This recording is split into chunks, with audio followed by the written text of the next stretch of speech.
한국은 도로조차 제대로 깔려있지 않은 가난한 국가입니다. 이런 국가로 자전거 여행을 떠나는 건 정말 자살행위와 다름이 없다고요.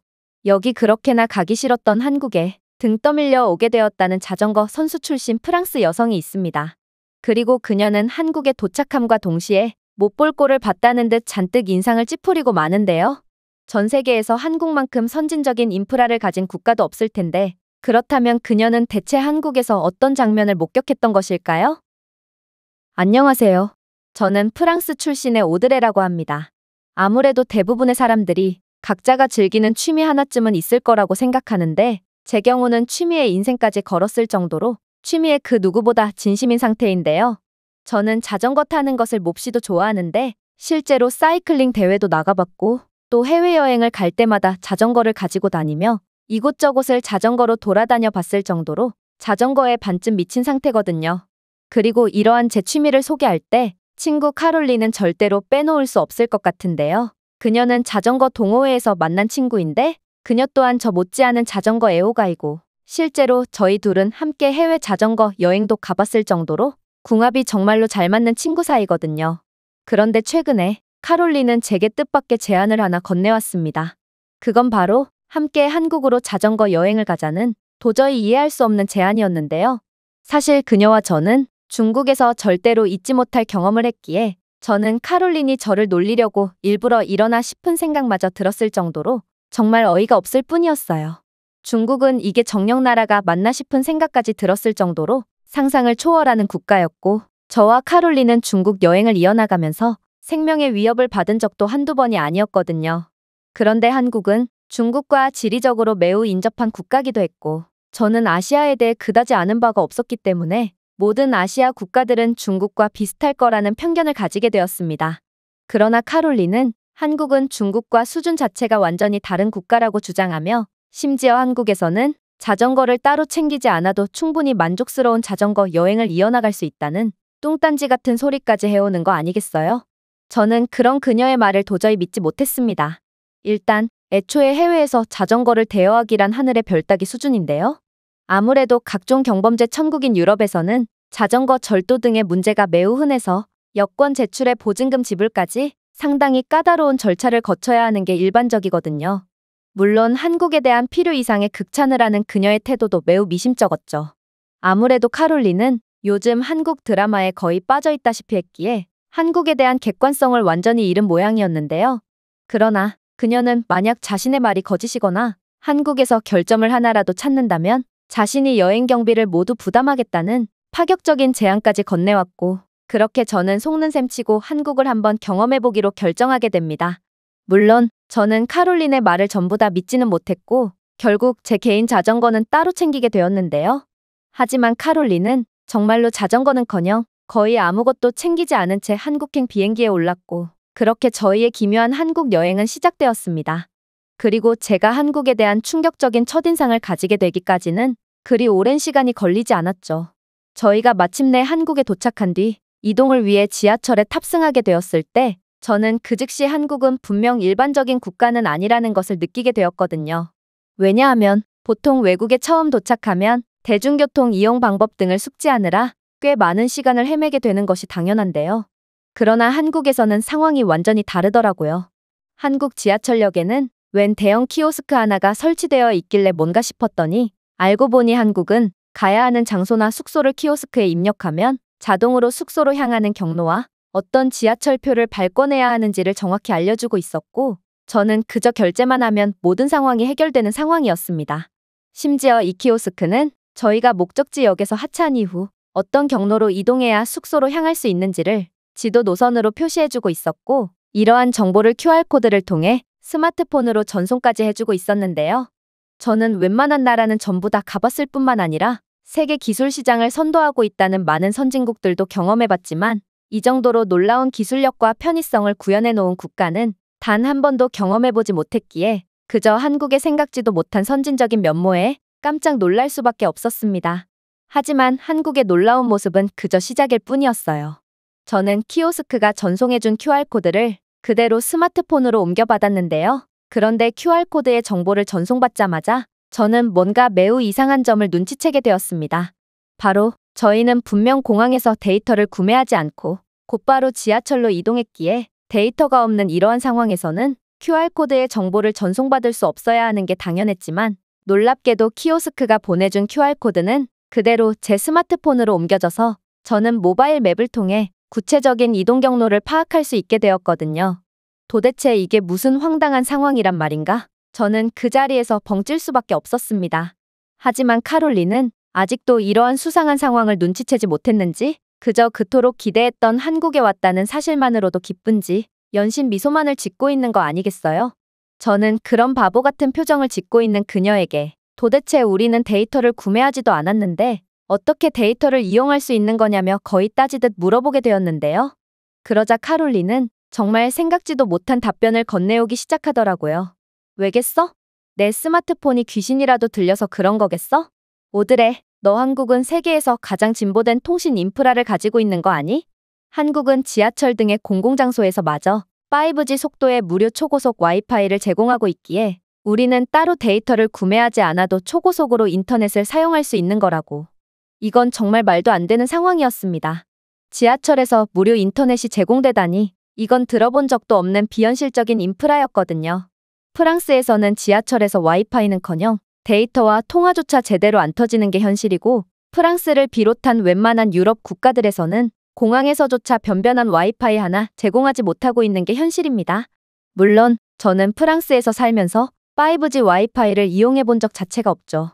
그런데 한국은 얼마나 부유한 국가길래 이러한 말도 안 되는 통신 인프라가 당연하다는 듯 구축되어 있을 수가 있는 건지 저는 한국에 오자마자 정말 까무러칠 정도로 놀랄 수밖에 없었습니다.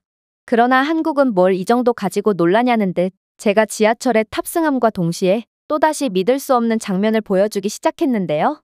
왜냐하면 한국의 지하철 내부에는 자전거를 보관할 수 있는 전용 칸이 구비되어 있었는데 놀랍게도 그곳 자전거 전용 칸에는 자전거 마니아 중에서도 마니아들만 가지고 있다는 초고가의 자전거 한 대가 떡하니 주차되어 있었거든요. 그런데 문제는 이 자전거 주인은 대체 어디 갔는지 자전거를 지키고 있는 사람은 아무도 없었다는 것입니다. 이건 도대체가 말이 안 되는 상황이었어요. 유럽에서는 내 손에서 벗어난 물건은 내 것이 아니다 라는 말이 있을 정도로 이렇듯 고가의 자전거를 세워두고 잠시라도 한눈을 팔면 그대로 도둑 맞아 버리는 게 현실이거든요. 그런데 도대체 이 자전거 주인은 얼마나 강심장이길래 거의 자동차 한 대 가격과 맞먹는 자전거를 이렇듯 헌신짝처럼 방치해둘 수가 있단 말인가요? 하지만 놀랍게도 지하철이 이동함에 따라 수많은 한국인들이 열차에 타고 내렸음에도 이 자전거를 훔치려고 하거나 수상한 행동을 하는 한국인들은 단 한 명도 없었는데요. 한국인 승객들은 마치 이 자전거가 존재하지 않는 것처럼 행동했고 저는 자신의 물건이 아닌 것에는 관심조차 안 주는 한국인들의 모습에 크게 놀랄 수밖에 없었죠. 그도 그럴 것이 저는 중국에서 멀쩡히 도로를 달리고 있는데 난데없이 중국인들이 떼거지로 몰려와서 제 자전거를 강제로 빼앗으려고 하는 상황을 겪은 적이 있는데요. 정말로 저와 카롤린이 실력 좋은 라이더가 아니었다면 그대로 좀비 떼처럼 달려드는 중국인들에게 자전거를 빼앗기고 말았을 것입니다. 나중에 알고 보니 중국에서는 외국인을 습격해서 돈을 뜯거나 불법적인 통행료를 받음으로써 생계를 유지하는 전문적인 직업까지 존재하는 상황이라고 하더라고요.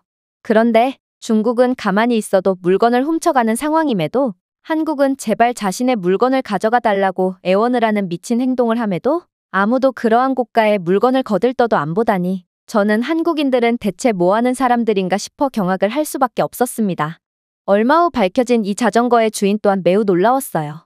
그는 자신의 자전거는 무슨 짓을 해도 절대로 도둑맞지 않을 것을 이미 잘 알고 있었는지 자전거와 멀찍이 떨어진 좌석에 앉아 세상 모르고 자고 있다가 이내 정신을 차리고 자신의 자전거와 함께 지하철에서 유유히 빠져나갔거든요.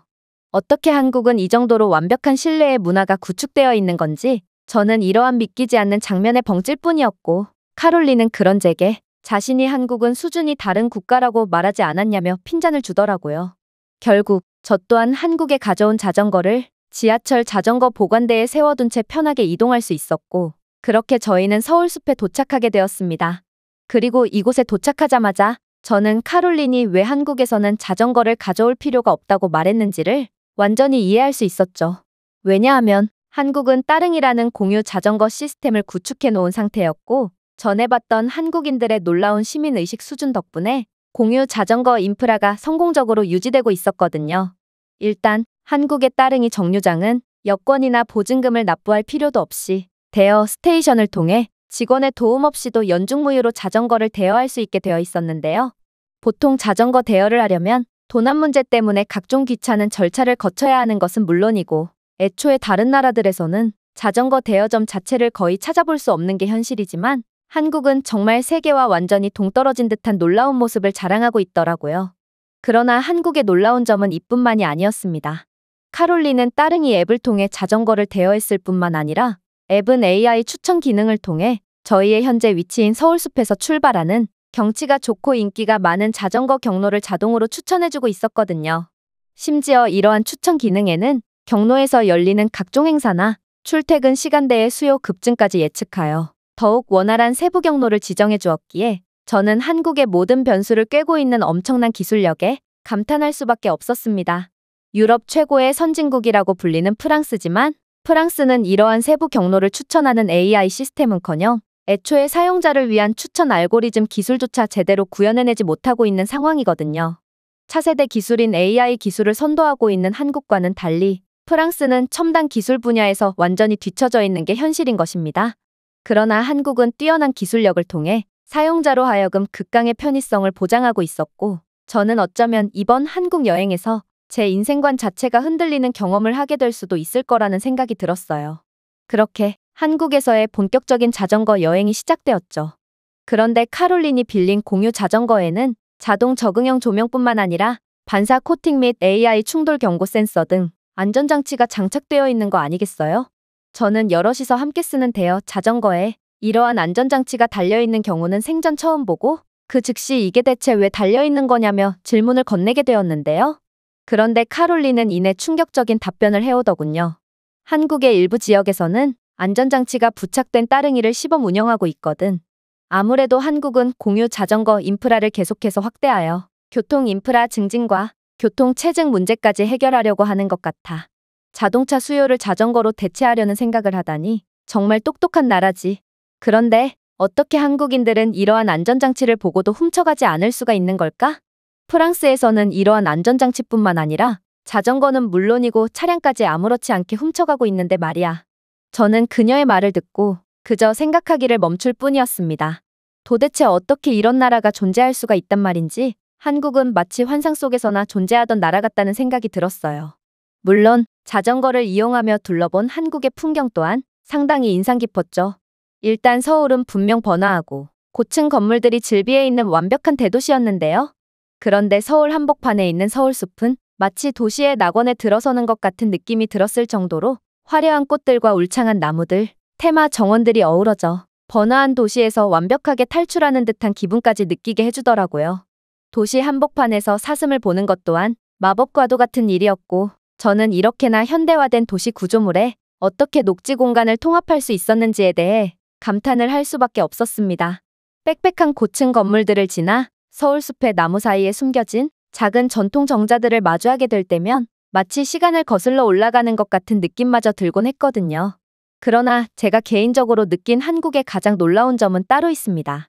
그건 바로 한국의 자전거 도로의 상태는 두말할 것 없이 세계 최고 수준이었다는 점인데요.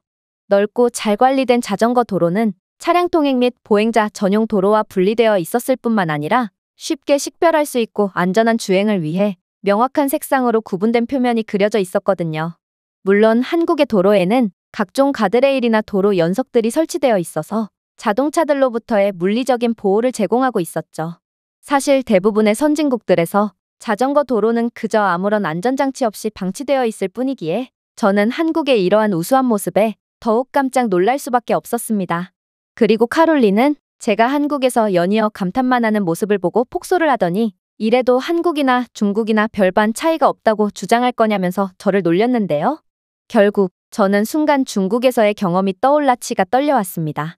중국은 자전거 도로와 일반 도로가 명확한 구분 없이 이어지는 경우가 많아서 넋놓고 자전거를 타다 보면 어느새 차량과 함께 달리고 있는 자신을 보게 되는데요.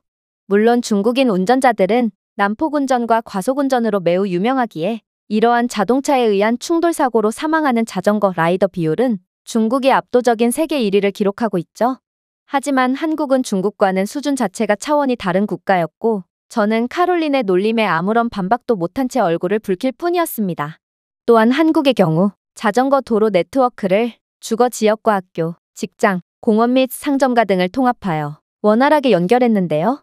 덕분에 자전거 통근자들은 교외의 집에서 경치 좋은 강변과 그늘진 숲길을 포함하는 전용 경로를 통해 도심까지 자전거를 타고 이동할 수 있었습니다. 여기에는 자전거 타기를 운전의 대안으로 장려하여 도시 혼잡을 줄이는 한국의 천재적인 의도가 숨어 있었고, 저는 이런 게 바로 인프라의 중요성이구나 싶어 다시 한번 한국에 감탄할 수밖에 없었죠.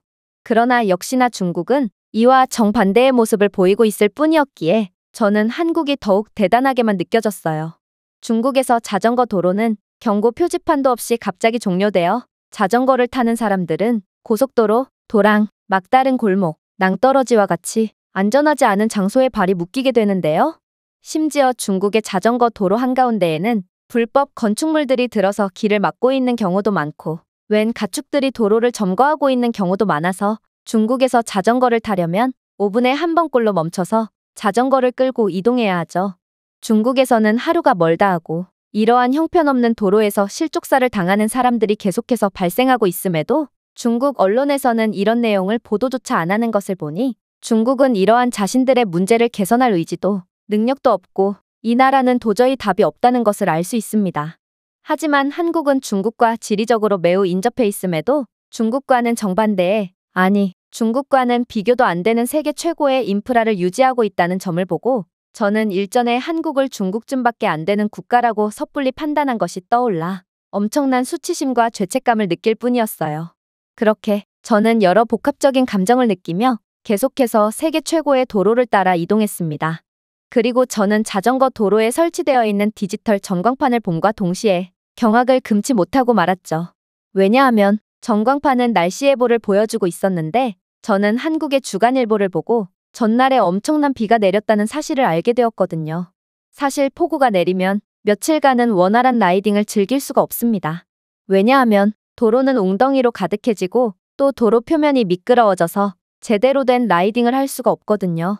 그리고 중국의 경우는 조금 더 심했는데 중국은 안 그래도 도로가 포트홀 및 균열로 가득한 상태였고 도로 포장 상태도 형편없었는데 배수 시스템까지 엉망이었거든요.